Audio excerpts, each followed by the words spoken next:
নির্বাচন ঘিরে পরিকল্পিতভাবে ছড়ানো হচ্ছে ভুয়া তথ্য। সুষ্ঠু ভোট ও নির্বাচিত সরকারের কাছে ক্ষমতা হস্তান্তরে অটল অন্তর্বর্তী সরকার, মার্কিন কূটনীতিকদের প্রধান উপদেষ্টা। নির্বাচনে মাঠে থাকবেন আইন শৃঙ্খলা বাহিনীর প্রায় 9 লাখ সদস্য। পক্ষপাতিত্ব না করার নির্দেশ স্বরাষ্ট্র উপদেষ্টার। ভোট বানচালের চেষ্টা করলে ছাড় পাবে না জড়িতরা। নির্বাচনে যারা বিশৃঙ্খলা সৃষ্টি করবে তাদের জন্য যে ফোর্সের সংখ্যা বাড়ানো হচ্ছে, যদি ওনাদের সাহস থাকে দেশের ভিতরে আসুক, আইসা আইনের আওতায় আইনের আশ্রয় নেই এবং তারা তাদের কথা বলুক। অন্য দেশে পালায় কথা বললে তো ওইটার কোনো ভ্যালু নেই। দেখছিলেন প্রধান শিরোনাম। দুপুরের সময় সঙ্গে আছে আমি ইমদাদুল হক। এবার অন্যান্য শীর্ষ সংবাদ। জামাত, এনসিপি সহ 11 দলীয় নির্বাচনী জোটের চূড়ান্ত প্রার্থী তালিকা ঘোষণা বিকেলে। ইসলামী আন্দোলন ও খেলাফত মজলিস থাকবে কিনা সিদ্ধান্ত কিছুক্ষণ পর। শতাধিক গুম খুনের মামলায় জিয়াউল হাসানের বিচার শুরু। সাক্ষ্য গ্রহণ 8 ফেব্রুয়ারি। সেনা কর্মকর্তাদের আইনজীবীদের র্যাবের টিএফআই সেল পরিদর্শনের অনুমতি। নাস্তা লইয়ের দোকান থেকে আসে, ওইখান থেকে ঘুরে পড়ছে। আর যদি এটা চলি ফিরে খাই না ফেললে আর খাইম কি। সাধারণ দিক দেখে এখানে কালেমক পর্যন্ত 300 মাইন হতে রাখছে। সীমান্তে মৃত্যু ফাঁদ। মিয়ানমার থেকে ছোড়া গুলি, মাইন বিস্ফোরণে আতঙ্কে স্থানীয়রা। নিরাপত্তা নিশ্চিতে সরকারকে কার্যকর পদক্ষেপের দাবি বাসিন্দাদের।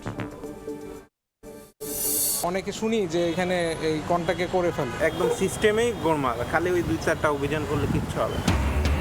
জন্ম নিবন্ধনে ভোগান্তি। ডিজিটাল সেবায় দালালের দৌরাত্ম্য। বাড়তি টাকা না দিলে ঘুরতে হয় মাসের পর মাস। জড়িত কর্মকর্তারাও। ব্যবস্থার আশ্বাস প্রশাসকের। এবং ফিফা বিশ্বকাপ ট্রফি ঢাকায়। বিমানবন্দরে গিলবার্তো সিলভার সঙ্গে ট্রফি বরণ করল বাফুফে। বঞ্চিত ফুটবল প্রেমীরা। প্রথমবার বিশ্বকাপ দেখে হতবাক জামাল ভুঁইয়া।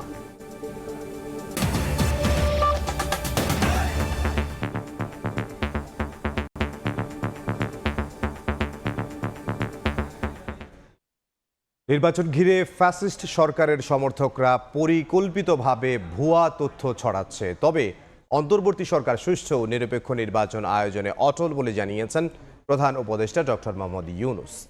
ভোটের ফলাফলের পর নির্বাচিত সরকারের কাছে ক্ষমতা হস্তান্তর করা হবে বলে জানিয়েছেন তিনি। মঙ্গলবার সন্ধ্যায় প্রধান উপদেষ্টার সঙ্গে সৌজন্য সাক্ষাৎ করেন ডোনাল্ড ট্রাম্প প্রশাসনের দায়িত্ব পালনকারী যুক্তরাষ্ট্রের 2 সাবেক জ্যেষ্ঠ কূটনীতিক আলবার্ট গোম্বেস ও মরস্ট্যান। এ সময় ডক্টর ইউনূস বলেন, 12 ফেব্রুয়ারি জাতীয় নির্বাচন ও গণভোটে পক্ষপাতমুক্ত প্রশাসন সব দলের জন্য সমান সুযোগ নিশ্চিত করবে। প্রধান উপদেষ্টা আরও বলেন, সরকার গণভোটে হ্যাঁ ভোটের পক্ষে প্রচারণা চালাচ্ছে। জনগণের সম্মতি পেলে নতুন যুগের সূচনা হবে। ভবিষ্যতে স্বৈর শাসনের সুযোগ থাকবে না। নির্বাচনে বিজিবি সহ মাঠে থাকবেন আইন শৃঙ্খলা বাহিনীর প্রায় 9 লাখ সদস্য। দেশের বাইরে থেকে কেউ নির্বাচন বানচালের চেষ্টা করলে ছাড় দেয়া হবে না বলে জানিয়েছেন স্বরাষ্ট্র উপদেষ্টা। দুপুরে চট্টগ্রামের সাতকানিয়ায় বিজিবির প্যারেড পরিদর্শন ও কুচকাওয়াজে অংশ নিয়ে তিনি এ তথ্য জানান। এদিকে আরাকান আর্মির ছোড়া গোলা প্রায়ই দেশে এসে পড়ছে। তবে আরাকান আর্মি অবৈধ, তাই তাদের সঙ্গে কোনো যোগাযোগ করছে না বাংলাদেশ।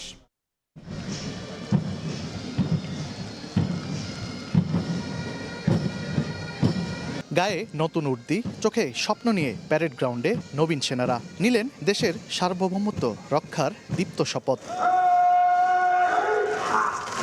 বুধবার সকালে চট্টগ্রামের সাতকানিয়ার বীর উত্তম মুজিবুর রহমান প্যারেড গ্রাউন্ডে অনুষ্ঠিত হয় বিজিবির 104তম রিক্রুট ব্যাচের সমাপনী কুচকাওয়াজ। এতে উপস্থিত রেকর্ড সংখ্যক নবীন সেনারা সশস্ত্র সালাম গ্রহণ করেন স্বরাষ্ট্র উপদেষ্টা জাহাঙ্গীর আলম চৌধুরী। নবীন সৈনিকদের এই অর্জনের সাক্ষী হতে অনুষ্ঠানে উপস্থিত ছিলেন অভিভাবকরাও। সন্তানদের শৃঙ্খলিত কুচকাওয়াজ আর শপথ গ্রহণ দেখে আবেগ আপ্লুত হয়ে পড়েন তারা। দেশের উজ্জ্বল ভবিষ্যৎ তৈরি করুক, এটা আমি চাই বাবা হিসেবে। প্রথম ব্যাচে আমার মেজো মেয়েটা আছে, এই ব্যাচে 104তম ব্যাচে আমার ছোট মেয়ে আছে। অনেক কষ্ট হয়েছে আমাদের, তারপরেও আমরা অনেক কষ্ট নিয়েই ট্রেনিংটা পার করলাম। আলহামদুলিল্লাহ অবশেষে আমাদের ট্রেনিংটা শেষ হলো। ত্রয়োদশ সংসদ নির্বাচনে বিজিবি সহ আইন শৃঙ্খলা বাহিনীর প্রায় 9 লাখ সদস্য মাঠে থাকবেন বলে জানান স্বরাষ্ট্র উপদেষ্টা।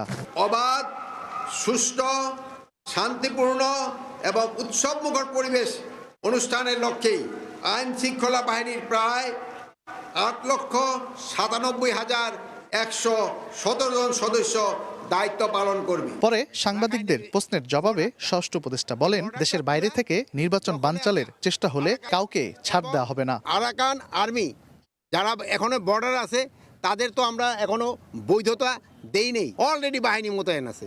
সীমান্ত দিয়া যদি কেউ কোনো রকমের কোনো কিছু সৃষ্টি করতে চায় কাউকে ছাড় দেওয়া হবে না। সীমান্তে বিজেপি তৎপর রয়েছে জানিয়ে উপদেষ্টা জানান, আরাকান আর্মি অবৈধ হওয়ায় তাদের সঙ্গে যোগাযোগ নেই বাংলাদেশের। সীমান্ত নিরাপত্তা জোরদারে প্রস্তুত বিজিবির 104তম রিক্রুট ব্যাচ। আধুনিক প্রশিক্ষণ শেষে দেশের বিভিন্ন সীমান্তে যোগ দিচ্ছে তারা। বিজিবি বলছে, সীমান্ত এবং দেশের যে কোনো চ্যালেঞ্জ মোকাবেলায় প্রস্তুত বিজিবির এই নতুন সদস্যরা। তানভীর হাসান মেঘ, সময় সংবাদ, সাতকানিয়া, চট্টগ্রাম।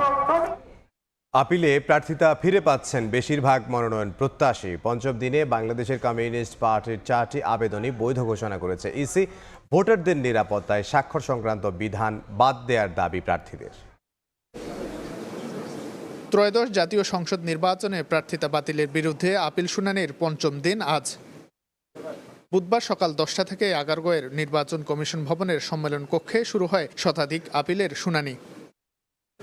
এদিন বাংলাদেশ কমিউনিস্ট পার্টির 4টি আবেদনের সবগুলো বৈধতা পায়। পাশাপাশি বৈধ ঘোষণা হয় বেশিরভাগ স্বতন্ত্র প্রার্থীর মনোনয়নও। আমাদের আজকে যে আপিল সেটা মঞ্জুর হয়েছে এবং আগামী দিনগুলোতে আমরা কমিশনের উপর সতর্ক দৃষ্টি রাখব। আজকে আমরা শুধু এই 4 জনই না, 26 জন প্রার্থী ভুক্তভোগী কেন নামঞ্জুর করে দিছে আমরা পরে অনুসন্ধান করলাম যে এইটা তারা মনে করতেছে যে স্বাধীনতার পক্ষের শক্তি হন একটাই আছে, এদেরকে কেমন করে ঘায়েল করা যায়। নির্বাচনী এলাকার 1% ভোটের সমর্থন সংবলিত স্বাক্ষরযুক্ত তালিকা মনোনয়নপত্রে যুক্ত করার বিধানই বিপাকে ফেলছে বলে মন্তব্য করেন প্রার্থীরা। এ নিয়ম বাতিলের দাবি তাদের। সর্বাধিক সংখ্যক আপিল এই 1% জটিলতার জন্য শুধু শুনানি হইতেছে। 1% ভোটারের যে ইস্যুটা, এটা অনেকে আসলে বড় বড় যে দলের একটা প্রভাব থাকে সেই ভয়ে অনেকেই দিতে চায় না। 1%-এর যে একটা কাউন্টিং সেটা দেখিয়ে আমার নমিনেশন বাতিল করা হয়েছে। আজকে আমরা আপিল শুনানিতে অংশগ্রহণ করে আমার নমিনেশন ফেরত পেয়েছি। আমাদের যে সংবিধান তার যে আর্টিকেল 66 তার সাথে এটা পুরোপুরি সামঞ্জস্যপূর্ণ নয়, এর মডিফিকেশন প্রয়োজন। এদিকে মবের কারণে লেভেল প্লেইং ফিল্ড নিশ্চিত হচ্ছে না বলে অভিযোগ তোলেন জাতীয় পার্টির একাংশের অতিরিক্ত মহাসচিব রেজাউল ইসলাম ভুইয়া। লেভেল প্লেইং ফিল্ড মাঠে মবের কারণে নষ্ট হচ্ছে। আমরা মনে করি যে আগামী সংসদ নির্বাচনে একটি অবাধ, সুষ্ঠু এবং নিরপেক্ষ নির্বাচনের জন্য লেভেল প্লেইং ফিল্ড থাকা খুবই দরকার। নাহলে গণতান্ত্রিক যে যাত্রা শুরু হয়েছে, যে ট্রেনের যাত্রা করেছে, এই ট্রেন লাইনচ্যুত হওয়ার সম্ভাবনা থাকবে। বুধবার দিনব্যাপী 281 সিরিয়াল থেকে 380 পর্যন্ত আবেদনের শুনানি অনুষ্ঠিত হবে। শাহিন আলম, সময় সংবাদ, ঢাকা। এই মুহূর্তে নির্বাচন কমিশনে আছেন সহকর্মী শাহিন আলম, সরাসরি যাব তার কাছে। শাহিন, প্রার্থিতা বাতিলের বিরুদ্ধে আপিলের শুনানির পঞ্চম দিন চলছে। আজ সকাল থেকে দুপুর পর্যন্ত একটানা শুনানি অনুষ্ঠিত হয়েছে। কিছুক্ষণ আগে মধ্যাহ্নের বিরতিতে যায় নির্বাচন কমিশন। দুপুর 2টার পরে পুনরায় আপিল শুনানি আবার শুরু হয়েছে।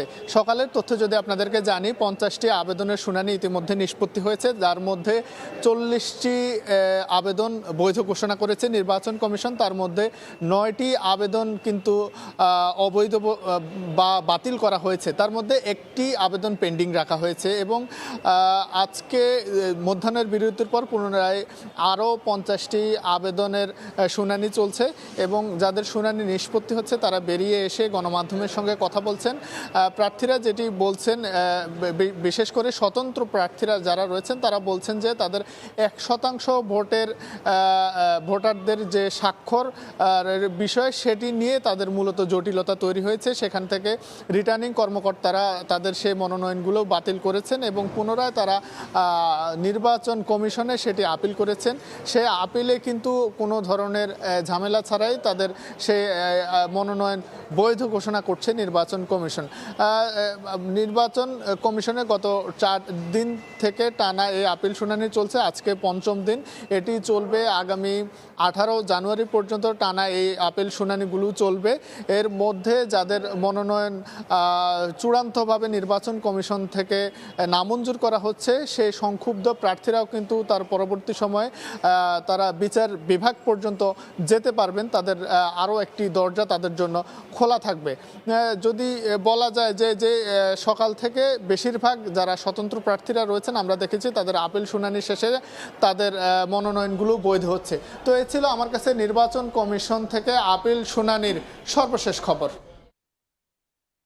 শাহিন আলম, রাজধানীর আগারগাঁওয়ে নির্বাচন কমিশন ভবনের সামনে থেকে।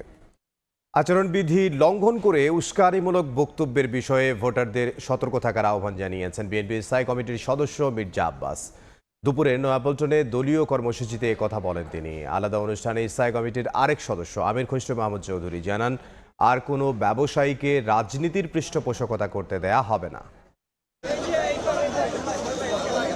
ত্রয়োদশ জাতীয় সংসদ নির্বাচনের পোস্টাল ব্যালটে দলীয় প্রতীকের অবস্থান নিয়ে সমালোচনা মুখর বিএনপি। সংসদীয় আসনগুলোতে প্রতিদ্বন্দ্বী প্রার্থীদের মধ্যেও চলছে কথার লড়াই। বুধবার দুপুরে রাজধানীর নিজ সংসদীয় আসন নয়াপল্টনে নেতাকর্মী ও সাধারণ জনগণের সঙ্গে শুভেচ্ছা বিনিময় করেন বিএনপির স্থায়ী কমিটির সদস্য মির্জা আব্বাস। এ সময় পোস্টাল ব্যালটে অসঙ্গতি দেখা গেছে বলে অভিযোগ করেন মির্জা আব্বাস। বলেন, যারা উস্কানিমূলক বক্তব্য দিচ্ছেন মবের দায়ভার তাদেরই নিতে হবে। এটা একেবারে উদ্দেশ্যমূলকভাবে করা হয়েছে যাতে ব্যালট পেপারটা কনফিউজিং হয়ে যাবে, সিল মারার পরে এটা কনফিউজিং হয়ে যাবে। এটা ঠিক না করে ব্যালট পেপার কোথায় যাওয়াও ঠিক না। আমি আশা করব নির্বাচন কমিশন এটাকে দিকে সুদৃষ্টি দেবেন এবং যাতে বিষয়টা পক্ষপাতমূলক না হয়। এদিকে রাজধানীর আন্তর্জাতিক কনভেনশন সিটি বসুন্ধরায় এক অনুষ্ঠানে বিএনপির স্থায়ী কমিটির সদস্য আমির খসরু মাহমুদ চৌধুরী বলেন, পৃষ্ঠপোষক রাজনীতির কারণে অনেক ব্যবসায়ী আস্থার সংকটে পড়েছেন, আর কাউকে পৃষ্ঠপোষক ব্যবসা করতে দেয়া হবে না বলেও মন্তব্য করেন তিনি।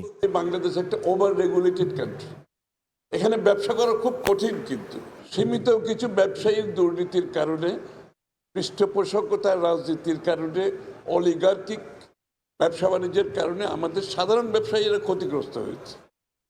এই জন্য আমরা চাই যে বাংলাদেশের ব্যবসার ক্ষেত্রে একটা লেভেল প্লেইং ফিল্ড যাতে সকলের জন্য সমান থাকে। এ সময় সব ক্ষেত্রে আমলাতান্ত্রিক জটিলতা দূর করারও তাগিদ দেন বিএনপি নেতা। সবচেয়ে বড় প্রবলেম হচ্ছে মুরসালিন হক জুনায়েদ, সময় সংবাদ, ঢাকা।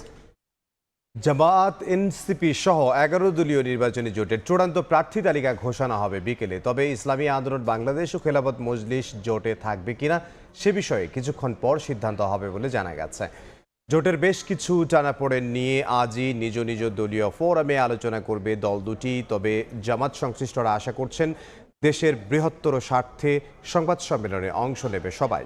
5 দফা দাবিতে গত সেপ্টেম্বর থেকে রাজপথে সরব ছিল জামাত, ইসলামী আন্দোলন সহ 8টি রাজনৈতিক দল।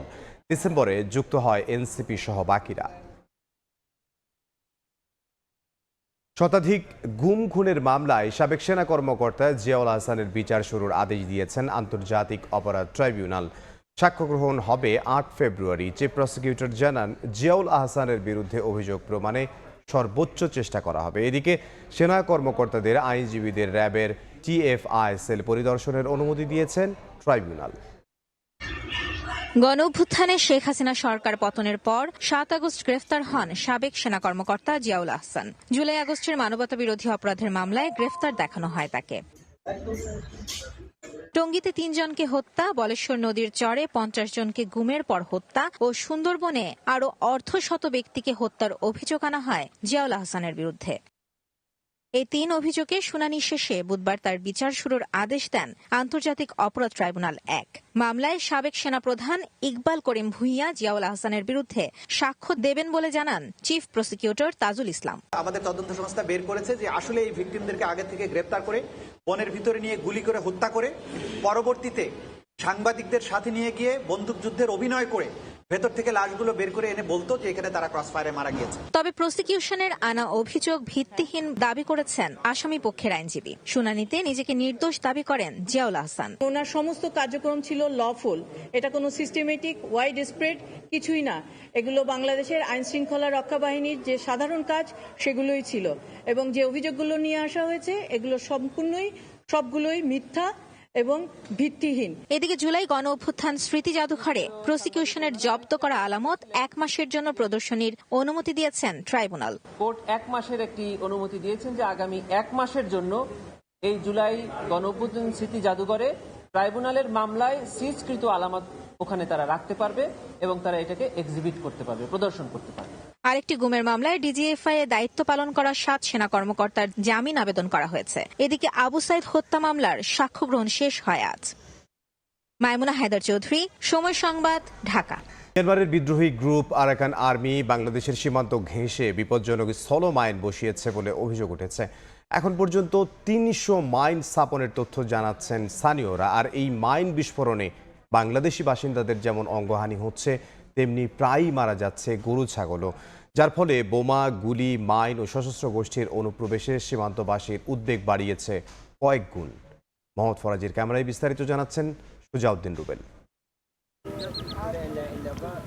সীমান্তের লম্বাবিল সংলগ্ন নাপ নদীতে জীবিকার একমাত্র অবলম্বন নৌকাটি আছে কিনা দেখতে গিয়ে আরাকান আর্মির পুঁতে রাখা মাইনের বিস্ফোরণে গুরুতর আহত হয়েছেন সীমান্তের বাসিন্দা মোহাম্মদ হানিফ। বিস্ফোরণে তিনি একটি পা হারিয়েছেন এবং বর্তমানে মৃত্যুর সঙ্গে পাঞ্জা লড়ছেন। এই ঘটনায় হানিফের পরিবার চরম উদ্বেগ ও অনিশ্চয়তায় দিন কাটাচ্ছে। হতদরিদ্র পরিবারটি এখন দিশেহারা। তার মা ও স্বজনদের প্রশ্ন, এই ঘটনার দায় কে নেবে আর তাদের ন্যায় বিচারই বা কে নিশ্চিত করবে? রোহিঙ্গারা গুলি করতেছে, ওখানে যে মাইন বয় বোমা মাইন বয় যাবে আমরা তো জানি না। প্রায় 2 কিলোমিটার ভিতরে এসে মাইন ফুটে রেখে এরা চলে যাচ্ছে, ওদের কিভাবে এত সাহস? এর আগে মিয়ানমারের ছোড়া গুলিতে শিশু আফনান গুলিবিদ্ধ হওয়ার ঘটনা এবং মাইন বিস্ফোরণে হানিফের অঙ্গহানির ঘটনায় সীমান্তের বাসিন্দাদের মধ্যে আতঙ্ক বেড়েছে কয়েক গুণ। যাদের আয়ের প্রধান উৎস নদীতে মাছ ধরা, তারা জীবন ঝুঁকিতে ফেলে আর নদীতে নামছেন না। স্থানীয়দের অভিযোগ, মিয়ানমারের বিদ্রোহী গোষ্ঠী আরাকান আর্মি আন্তর্জাতিক আইন উপেক্ষা করে বাংলাদেশের সীমান্ত ঘেঁষে বিপজ্জনক স্থল মাইন বসিয়েছে। এখন পর্যন্ত প্রায় 300টি মাইন স্থাপনের তথ্য জানাচ্ছেন তারা। একই সঙ্গে মাঝে মধ্যে গোলাগুলি ও মর্টার নিক্ষেপ করা হচ্ছে, যার অনেকগুলো এসে পড়ছে বাংলাদেশের ভূখণ্ডে। নাস্তা লয়ের দোকান থেকে আসে, ওইখান থেকে গুলি পড়ছে। সাধারণ দিক দেখে এখানে কালেমক পর্যন্ত 300 মাইন হতে রাখছে। আর ওরা ওদেরকে ডিস্টার্ব করতেছে, ওরা এখানে গুলি চালাচ্ছে। এখন আর তো ডর দেয়, তারা গুলি করিব মাইন বুয়াইয়ে। আর যদি এটা চলি ফিরে খাই না ফেললে আর খাইম কি? এর আগে মিয়ানমারের জান্তা বাহিনী সীমান্তে মাইন স্থাপন করলেও এখন বিদ্রোহী গোষ্ঠী আরাকান আর্মিও একই পথ অনুসরণ করছে। আন্তর্জাতিক আইন ও মানবাধিকারের তোয়াক্কা না করে সীমান্তকে পরিণত করা হচ্ছে মৃত্যু ফাঁদে।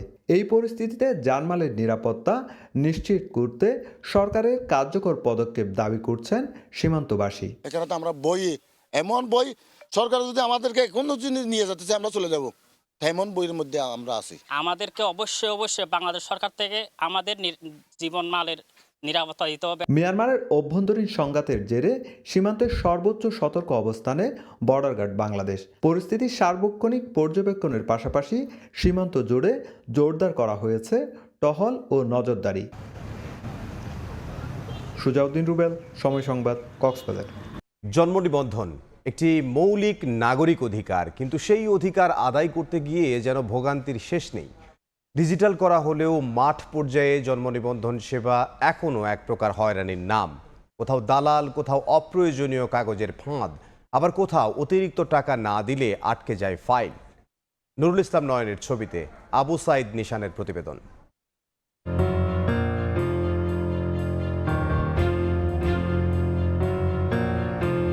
উত্তর সিটি কর্পোরেশনের অঞ্চল 3 জন্ম নিবন্ধন সেবার তথ্য জানতে চাইতেই অফিস সহকারী জামাল নিয়ে যান নাস্তার রুমে। 3 দিনে জন্ম নিবন্ধন করিয়ে দেওয়ার আশ্বাসে মুঠোফোনে পরিচয় করিয়ে দেন মিথুন নামের এক ব্যক্তির সঙ্গে। এবার সরাসরি কথা হয় মিথুনের সঙ্গে। জন্মস্থান ও স্থায়ী ঠিকানা ছাড়াই ঢাকা থেকে করা যাবে জন্ম নিবন্ধন। বিনিময়ে দিতে হবে 2,500 টাকা। 2000 টাকা এনে লারা সারা দেয়া 3-4 রাতে লারা সারা দেয়া থাকে 200-300 টাকা। এটার লেগে কি দরকার সম্পর্ক নষ্ট করার? এর চাইতে ভালো সোনার ডিম পাড়া আসলে সম্পর্ক ভালো রাখি, কয়েকদিন পর ডিম খাবো। মিথুন সিটি কর্পোরেশনের লোক দাবি করলেও অনুসন্ধানে জানা যায় সে আসলে দালাল। কর্পোরেশনের দায়িত্বপ্রাপ্তদের যোগসাজশে অবৈধ উপায়ে করে দেয় জন্ম নিবন্ধন।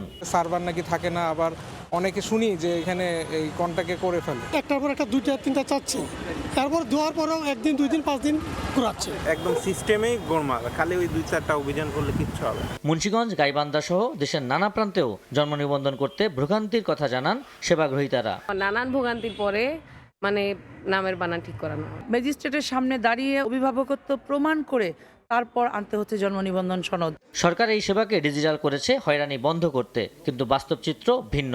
অনলাইন আবেদন প্রক্রিয়া যেমন জটিল, তেমনি প্রয়োজনীয় কাগজপত্র জমা দেওয়ার পরেও সিটি কর্পোরেশনের অফিসে এসে শুরু হয় নতুন বিড়ম্বনা। ফাইল জমা দিতে এসে চাওয়া হয় অপ্রয়োজনীয় ও নিয়ম বহির্ভূত কাগজপত্র। দিতে না পারলেই ঘুরতে হয় মাসের পর মাস। শরণাপন্ন হতে হয় দালালদের। ঘরে বসে আমরা এটা সলভ করতে পারি। যত বেশি কম হিউম্যান ইন্টারাকশন হবে তত ঝামেলা কম, তো সেটা আমরা চেষ্টা করব। জন্ম নিবন্ধন না থাকলে বাধাগ্রস্ত হয় শিক্ষা, চিকিৎসা, পাসপোর্ট সহ প্রায় সব নাগরিক সেবা। কখনো প্রয়োজনীয়, আবার কখনো ভুয়া কাগজপত্র হচ্ছে জন্ম নিবন্ধন। সিটি কর্পোরেশন ও দালালদের যোগসাজশে উভয় ক্ষেত্রে লাগছে অতিরিক্ত টাকা। এতে একদিকে যেমন তৈরি হচ্ছে সাধারণ মানুষের ভোগান্তি, অন্যদিকে তৈরি হচ্ছে নিরাপত্তা ঝুঁকি।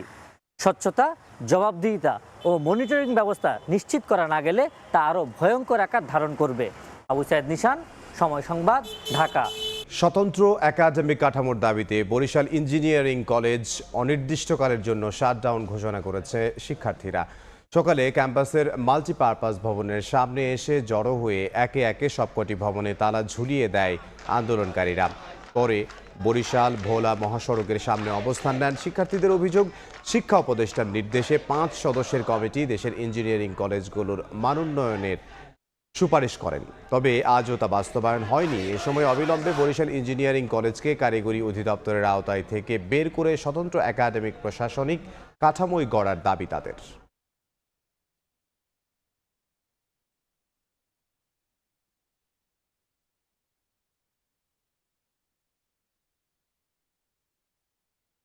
কারিগরি মহাপরিচালক বরাবর যে আমাদের এই আলটিমেটাম প্রদান করেছিলাম 2 দিনের, যে হচ্ছে 2 দিনের মধ্যে যেন আমাদের এই প্রস্তাবনার যে বাস্তবায়ন, সে বাস্তবায়ন সমন্বিত একটা রিপোর্ট প্রকাশ হয়। 1 মাসের বেশি অতিবাহিত হয়ে গেছে সময় রিপোর্ট প্রকাশের, কিন্তু এখনো পর্যন্ত কোনো দৃশ্যমান পদক্ষেপ গ্রহণ করা হয়নি। যতদিন না আমরা কারিগরি থেকে মুক্তি পাবো ততদিন পর্যন্ত আমাদের এই শাটডাউন চলবে, আমরা এই আন্দোলন চালিয়ে যাব।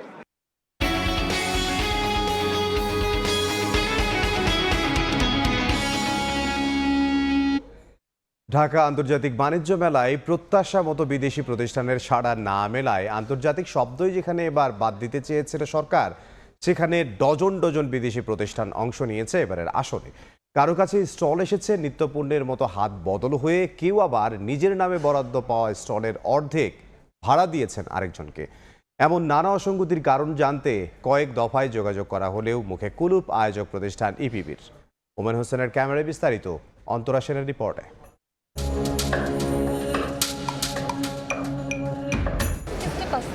ये गवर्नमेंट ऑर्गेनाइजर करते हैं, गवर्नमेंट तो उनसे लिया टेंडरे पैसे उन्हीं व्यवसाय। ঢাকা আন্তর্জাতিক বাণিজ্য মেলা নানা সমালোচনার মধ্যে এবার বসেছে 30তম আসর। বিদেশি প্রতিষ্ঠানের প্রত্যাশিত অংশগ্রহণ না থাকায় মেলা শুরুর আগে আন্তর্জাতিক নামে বাদ দেওয়ার সিদ্ধান্ত নিয়েছিল সরকার।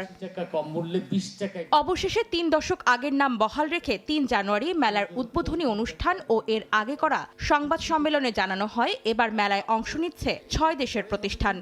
আন্তর্জাতিক বাণিজ্য মেলায় বিদেশি স্টল থাকবে, এটাই স্বাভাবিক। ইপিবির তথ্য বলছে 11টি স্টল আর প্যাভিলিয়ন বরাদ্দ করা হয়েছে বিদেশিদের জন্য, তবে বাস্তবে এসে দেখা যাচ্ছে এর সংখ্যা দ্বিগুণেরও অনেক বেশি। কর্তৃপক্ষ বলছে তাদের কাছে এই ধরনের কোনো তথ্যই নেই। তবে কি এর পেছনে রয়েছে অন্য কোনো কারসাজি? চলুন দেখা যাক।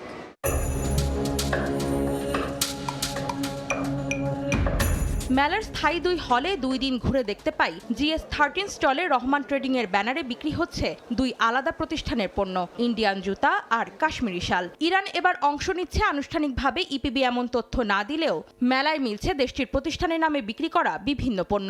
একই অবস্থা পাকিস্তানি জুতা পোশাকের স্টলেরও। पाकिस्तानी काफ़ी स्टॉल आए हैं इस वक्त, जहाँ तक मैं समझता हूँ 8 से 10 स्टॉल्स होंगे पाकिस्तान में। বাংলাদেশের সবজি কাটার সরঞ্জামাদি বিক্রির স্টলের অর্ধেকে মিলছে ভারতীয় জুতা। এই দুই হলে একটিতে 2টি করে প্রতিষ্ঠান রয়েছে যারা নিজেদের বিদেশি দাবি করছে। এমন স্টলের সংখ্যা রয়েছে 25টি। স্টল বরাদ্দে হজবরলার কারণ জানতে জিএস 15 নম্বর স্টল ভাগ করে বসা বাংলাদেশের আরবি জামদানি হাউস আর ভারতীয় কাশ্মীরি শাল বিক্রেতার সঙ্গে কথা বললে দুই প্রতিষ্ঠানই আলাদাভাবে দাবি করে ইপিবি থেকে বরাদ্দ নিয়েছেন তারা। हम कश्मीर से ही आए हैं तो कश्मीर का ही लेके आए हैं। किसके पास से लिया? ये गवर्नमेंट ऑर्गेनाइजर करते हैं, गवर्नमेंट तो उनसे लिया है। যে আপনার টেন্ডারে পাইছে, যে পাইছে উনি ব্যবসা মাল আমরা না বিক্রি করি আপনার ইন্ডিয়াতে। ইন্ডিয়াতে আপনারা এসে বিক্রি ইন্ডিয়া একই দোকান আমাদের, কাশ্মীর লোক নিয়ে আসছে। ইপিবির কাছ থেকে সরাসরি বরাদ্দ না পেলেও জিএস 14-এ বসা হাওলাদার ট্রেডিং এর স্বত্বাধিকারীর সোজা সাপটা জবাব, হাত বদলে পাওয়া এই স্টল আরো দুজনের কাছে ভাড়া দিয়েছেন তিনি, যাদের একজন বাংলাদেশি একজন বিদেশি। স্টল বরাদ্দ ইপিবির কাছ থেকেই তো নিয়েছেন? হ্যাঁ, ইপিবির কাছ থেকে নিয়েছেন পুরোটা, এরপরে হচ্ছে এইটুকু হচ্ছে ওদের কাছে। এটা হলো কি আপনার কি এটা বাণিজ্য মন্ত্রণালয় থেকে অনেকেই নেই, লাইসেন্স আছে তারাই পায়। এটা আমি আরেকজন উত্তর নিচ্ছি, আমরা তো আর ডাইরেক্ট এখানে যাইতে পারি না, আমরা ডাইরেক্ট যেতে পারি না, কারণ এটা নিতে হইলে আপনার লাইসেন্স টাইসেন্স লাগে। যার কাছ থেকে নিয়েছেন সেও তো বাঙালি? হ্যাঁ, সে বাংলাদেশ, সে বাংলাদেশ। আমি একই নিয়েছি, যেমন তারা আমাদের সাথে আর কি একটিছে। আয়োজন ওয়াশিং প্ল্যান্টের ব্যানারে বিক্রি হচ্ছে দুই বিদেশি প্রতিষ্ঠানের বাহারি পণ্য। मगर इसको 2 भाग किया, एक भाग हमारा, एक भाग किसके पास से ये भाड़ा लिया? इसका नाम अब्दुल्ला। अब्दुल्ला, इसका पूरा नाम क्या है? मालूम नहीं है इसका नाम। वो क्या बांग्लादेशी है? हाँ, बांग्लादेश। শুধু স্থায়ী দুই হলে আমাদের চোখে পড়া এমন নানা অসঙ্গতির কারণ জানতে আয়োজক প্রতিষ্ঠান রফতানি উন্নয়ন ব্যুরো ইপিবির সঙ্গে কয়েক দফা যোগাযোগ করা হলেও ক্যামেরার সামনে কোনো কথা বলতে রাজি হননি কেউ। সময় টিভি থেকে আসছে। অন্তরা সেন, সময় সংবাদ, ঢাকা। সহপাঠী হত্যার বিচার দাবিতে রাজধানীর ফার্ম গেটে সড়ক অবরোধ করেছেন তেজগাঁও কলেজের শিক্ষার্থীরা। সেখানে আছেন সহকর্মী সানভীর রূপল, সরাসরি যাব তার কাছে। রূপল, মাসখানেক আগে তেজগাঁও কলেজের এক শিক্ষার্থী মৃত্যুর ঘটনায় এর আগেও অবরোধ করা হয়েছে, আজকেও অবরোধ করা হয়েছে এবং ফার্মগেটের এই মুহূর্তে কারণবাজার থেকে ফার্মগেট আসার যে রাস্তাটি, সেই রাস্তাটি কার্যত এখন বন্ধ আছে, আরও অন্তত ঘণ্টাখানেক ধরে এরকম বন্ধ আছে।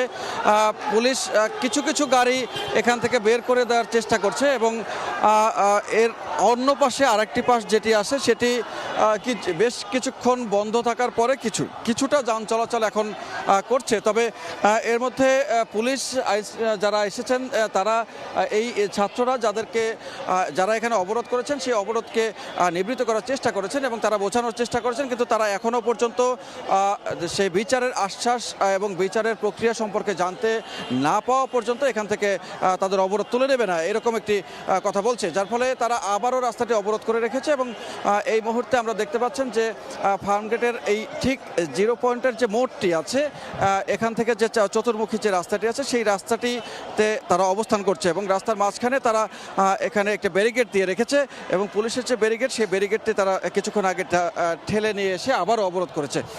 তো এখন যেটি বলছি যে অন্তত মাসখানেক আগে এই সাকিব নামে একজন ছাত্র, তিনি মারা গিয়েছিলেন তেজগাঁও কলেজের একটি আবাসিক হলে এবং আবাসিক হলের তখন তারা অভিযোগ করেছিলেন যে নেশাগ্রস্ত অবস্থায় সেখানে কিছু লোক আড্ডা দিচ্ছিলেন এবং তাদেরকে বাধা দেওয়ার ফলেই সাকিবের এই মৃত্যুর ঘটনা ঘটেছে এবং সেটি নিয়ে একটি মামলাও করেছে তেজগাঁও কলেজের পক্ষ থেকে এবং তার বাড়ি গাজীপুরে তাকে দাফনের ব্যবস্থা করা হয়েছে। তারপরেও তাদেরকে তার পূর্ণাঙ্গ বিচারের আশ্বাস দিয়েছিলেন অধ্যক্ষ এবং তারপরেও বিচারটি যখন এখনও পর্যন্ত পাননি, তখন আবারও তারা রাস্তায় নেমে এসেছে। তো এর আগেও গত 4 জুন তারা রাস্তা অবরোধ করেছিল এবং তখন স্বরাষ্ট্র উপদেষ্টা স্বরাষ্ট্র মন্ত্রণালয়ে দেখা করতে গিয়েছিলেন ছাত্র প্রতিনিধি দল। তো এই ছিল এখন পর্যন্ত তেজগাঁও কলেজের সামনে থেকে সবশেষ তথ্য। সহকর্মী সানভীর রূপল ফার্মগেট থেকে যোগ দিয়েছিলেন। ঢাকা সেন্ট্রাল ইউনিভার্সিটির চূড়ান্ত অধ্যাদেশের দাবিতে রাজধানীর 5টি পয়েন্ট অবরোধ করেছেন 7 কলেজের শিক্ষার্থীরা। এই মুহূর্তে সায়েন্স ল্যাব মোড়ে আছেন সহকর্মী কামরুল হাসান, সরাসরি যাব তার কাছে। কামরুল, সেন্ট্রাল ইউনিভার্সিটি অধ্যাদেশ জারির দাবিতে রাজধানীর 7 কলেজের যে শিক্ষার্থীরা রয়েছেন তারা আজকে দুপুর ঠিক 1:15 পরে রাজধানীর বিভিন্ন গুরুত্বপূর্ণ সড়কে তারা সড়ক অবরোধ করছেন। আমরা এই মুহূর্তে অবস্থান করছি সায়েন্স ল্যাব মোড় এলাকায়। আপনারা নিশ্চয়ই ক্যামেরার ফ্রেমেই দেখতে পাচ্ছেন এখানে যে শিক্ষার্থীরা রয়েছেন 7 কলেজের শিক্ষার্থীরা এই সায়েন্স ল্যাব মোড়টি অবরোধ করে রেখেছেন এবং এর ফলে আশেপাশে আমরা দেখতে পেয়েছি যান চলাচল কিন্তু একেবারেই বন্ধ রয়েছে, বলা যায় কিছুটা ভোগান্তিও রয়েছে। এর ফলে যান চলাচল যেহেতু বন্ধ কিছুটা ভোগান্তি রয়েছে। যদি একটু জানাই, আপনারা জানেন যে গত ডিসেম্বরে কিন্তু ঠিক একই দাবিতে যে 7 কলেজের যে শিক্ষার্থীরা সেই শিক্ষার্থীরা আন্দোলন করে এবং শিক্ষা ভবন তারা ঘেরাও সহ বিভিন্ন কর্মসূচি পালন করে এবং সেই সময় তাদেরকে যে বিষয়টি আশ্বস্ত করা হয়েছিল তখন সরকারের পক্ষ থেকে বলা হয়েছিল তাদের যে দাবি অর্থাৎ সেন্ট্রাল ইউনিভার্সিটির অধ্যাদেশ জারির যে দাবিটি সেটি জানুয়ারির প্রথম সপ্তাহে সরকার পূরণ করবে। যদিও এর পক্ষে আসলে কোনো আশানুরূপ সিদ্ধান্ত দেখতে না পেয়ে আজকে মূলত এই 7 কলেজের যে শিক্ষার্থীরা রয়েছে তারা সায়েন্স ল্যাব মোড়ে অবরোধ করেছে। আমরা এর আগে কিছু জায়গায় খবর পেয়েছি, যেমন মিরপুর বাংলা কলেজের শিক্ষার্থীরা টেকনিক্যাল এলাকাটি অবরোধ করেছে এবং তেজগাঁও কলেজের শিক্ষার্থীরা ইতিমধ্যেই কিন্তু ফার্ম গেট এলাকায় অবরোধ করেছে এবং তারা যেটি বলছে আসলে তাদের যে দাবি সেটি হচ্ছে যৌক্তিক একটি দাবি, অর্থাৎ তারা চাচ্ছে যে কোনো মূল্যেই হোক যে সেন্ট্রাল ইউনিভার্সিটি অধ্যাদেশ জারির যে দাবিটি তারা জানিয়ে যাচ্ছে সেই দাবিটি যাতে অচিরেই সরকার পূরণ করে এবং এটি আসলে তারা বলছে যে তাদের শিক্ষার যে ব্যবস্থা এবং সেই শিক্ষা ব্যবস্থা একটি কার্যকরী ভূমিকা রাখবে। তারা একটি নিরাপদ শিক্ষা ব্যবস্থা চাচ্ছে এবং এই দাবিতেই মূলত তারা এই সড়ক অবরোধ করেছে। আসলে এখানে যে আন্দোলনরত যে শিক্ষার্থীরা রয়েছে তাদের সঙ্গে আমরা কথা বলেছি, তারা যেটি বলছে যে তাদের যে দাবি সেই দাবি আদায় না হওয়া পর্যন্ত তারা এই যে সড়কে যে অবরোধ সেই অবরোধ কিন্তু তারা ছাড়বে না। যদি এখানকার একটু নিরাপত্তা ব্যবস্থা সম্পর্কে আপনাদেরকে একটু জানাই, আমরা দেখতে পেয়েছি পুলিশের করা নিরাপত্তা জোরদার করা হয়েছে, ব্যাপক পুলিশ সদস্যরা কিন্তু এখানে মোতায়েন রয়েছে। তারা সব ধরনের অপ্রীতিকর পরিস্থিতি এড়াতে সচেষ্ট রয়েছে। পাশাপাশি শিক্ষার্থীরাও কিন্তু ঠিক তাদের অবস্থানে অনড় রয়েছে। তো এই ছিল সায়েন্স ল্যাব মোড় এলাকা থেকে আমার কাছে সবশেষ। কামরুল হাসান, রাজধানীর সায়েন্স ল্যাব মোড় থেকে। প্যাকেজিং পণ্যের সরাসরি আয় বাড়াতে প্রণোদনা সুবিধা চান উদ্যোক্তারা। 4 দিনব্যাপী গ্যাপ এক্সপোর উদ্বোধনী অনুষ্ঠানে কাস্টমসে গ্রিন চ্যানেল সুবিধাও চান তারা। আর ব্যবসায়ীদের সুবিধা দেয়ায় এনবিআর এর কাজ বলে আবারও আশ্বস্ত করলেন সংস্থাটির চেয়ারম্যান। অ্যাক্সেসরিজ অ্যান্ড প্যাকেজিং প্রোডাক্টসের বিশ্ববাজারের আকার যেখানে $700 বিলিয়ন, সেখানে বাংলাদেশের হিস্সা মাত্র $7.45 বিলিয়ন। এই বাজার ধরতে রাজধানীতে আয়োজন করা হয় 4 দিনব্যাপী গ্যাপ এক্সপোর, যেখানে তুলে ধরা হয় এই খাতের সক্ষমতা। বুধবার সকালে মেলার উদ্বোধনী অনুষ্ঠানে অ্যাক্সেসরিজ অ্যান্ড প্যাকেজিং পণ্যের সরাসরি আয় বাড়াতে প্রণোদনার সুবিধা চান উদ্যোক্তারা। এক্সপোর্ট করলে সেটা আপনার যদি এনবিআর ইউপি আপনার যদি না করা হয় সেক্ষেত্রে আমাদের হলো 15% হলো সে আপনার স্যার জরিমানা করা হয়। আশা করি স্যার এটা যদি অতি দ্রুত দেয়। সৎ ব্যবসায়ীদের আমদানি রফতানি কার্যক্রম সহজ করতে গ্রিন চ্যানেল সুবিধা দেওয়ার দাবিও জানান তৈরি পোশাক রফতানিকারকরা। যে এই ইন্ডাস্ট্রিগুলি ভালো পারফর্ম করছে, এদের কোনো বিরুদ্ধে অভিযোগ নাই, খুব সুন্দরভাবে এই বন্ডটাকে তারা সুন্দরভাবেই পরিচালিত করে আসছে। অন্তত তাদেরকে যদি আপনার গ্রিন চ্যানেল সুবিধা দেন তাহলে প্রতি বছর অনেক হয়রানি কিন্তু কমে যাবে। এ সময় বন্ড লাইসেন্সের ব্যাপক অপব্যবহার হচ্ছে উল্লেখ করে এনবিআর চেয়ারম্যান বলেন, ব্যবসাকে গতিশীল করাই তাদের কাজ। ভোগান্তি সেটা কতভাবে কমানো যায়, ভোগান্তির উৎসগুলো কি, কিভাবে আমরা এটা কমাতে পারি, এবং আমরা একটা হলো যে ম্যানুয়াল যে প্রসেসগুলো আছে সেগুলোকে সিম্পলিফাই করা, আরেকটা হলো এইগুলোকে কিভাবে ধীরে ধীরে আমরা ডিজিটালাইজ করতে পারি। বিজিএপিএম এর আয়োজিত মেলায় অংশ নিয়েছে দেশ বিদেশি 350টি প্রতিষ্ঠান। ইয়ানুর শিফাত, সময় সংবাদ, ঢাকা। দেশের বাইরের খবর। থাইল্যান্ডের চলন্ত ট্রেনের উপর নির্মাণাধীন প্রকল্পের একটি ক্রেন ভেঙে পড়ে অন্তত 22 জন নিহত হয়েছেন। এ দুর্ঘটনায় আহত হয়েছেন 79 জন। স্থানীয় সময় বুধবার ব্যাংকক শহরের উত্তরে লাখন রাসাসীমা প্রদেশের বান থানন খোচ এলাকায় দুর্ঘটনা ঘটে। ট্রেনের বগির ভেতরে আটকে পড়া যাত্রীদের উদ্ধারে ঘটনাস্থলে উদ্ধারকারী দল কাজ করছে। আহতদের অবস্থা আশঙ্কাজনক হওয়ায় নিহতের সংখ্যা আরও বাড়তে পারে বলে আশঙ্কা করা হচ্ছে। লাওস সীমান্ত থেকে থাইল্যান্ডের রাজধানী পর্যন্ত একটি দ্রুতগতির রেলপথ নির্মাণ প্রকল্পের কাজে ব্যবহৃত হচ্ছিল ক্রেনটি। যাত্রীবাহী ট্রেনটিতে মোট 195 জন যাত্রী ছিল বলে জানিয়েছে থাইল্যান্ডের রেল কর্তৃপক্ষ। ইরানে হামলা চালালে জয় যুক্তরাষ্ট্রেরই হবে বলে দাবি করেছেন মার্কিন প্রেসিডেন্ট ডোনাল্ড ট্রাম্প।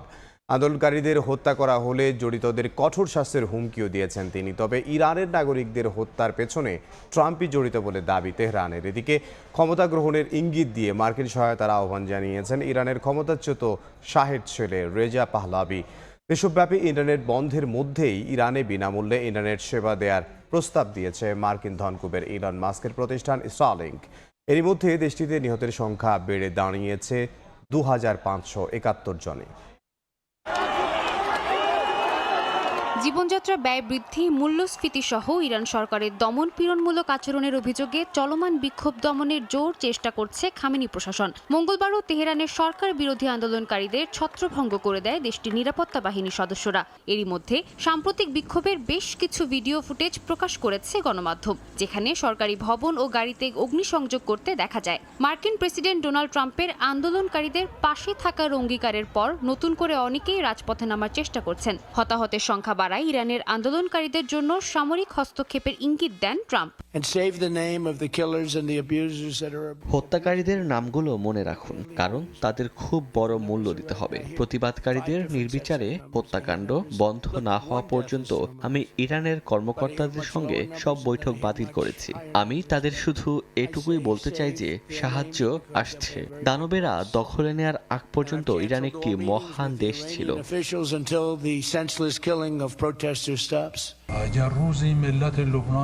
ট্রাম্পের এই মন্তব্যের তীব্র প্রতিক্রিয়া জানায় ইরান। দেশটির সর্বোচ্চ জাতীয় নিরাপত্তা পরিষদের প্রধান আলী লারিজানি যুক্তরাষ্ট্রের হুমকি প্রত্যাখ্যান করে সামাজিক যোগাযোগ মাধ্যম এক্সের এক পোস্টে ইরানীয়দের মূল হত্যাকারী হিসেবে ট্রাম্প ও নেতানিয়াহুর নাম উল্লেখ করেন।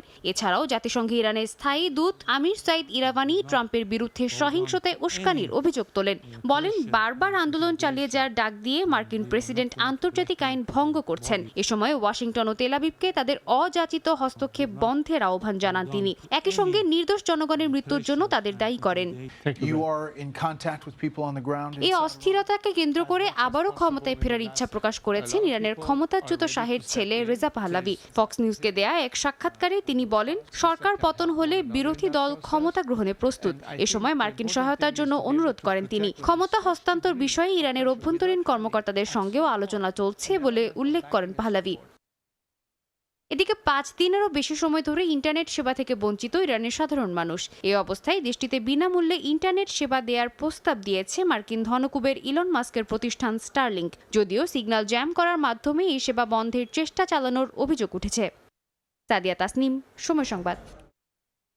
খেলার খবর, ফিফা বিশ্বকাপ ট্রফি এখন ঢাকায়। একদিনের সফরে ঢাকায় আনা হয়েছে ট্রফিটি। এই মুহূর্তে ফিফা বিশ্বকাপ ট্রফির সঙ্গে হোটেল রেডিসনে আছেন সহকর্মী এস এম ইকবাল। সরাসরি যাব তার কাছে। ইকবাল, বিশ্বকাপ ট্রফি ট্যুরের যে মূল আনুষ্ঠানিকতা, সেই আনুষ্ঠানিকতা প্রায় 1 ঘন্টা ধরে চলছে। প্রথম সেশনটা রাখা হয়েছিল ফুটবল ফেডারেশনের জন্য।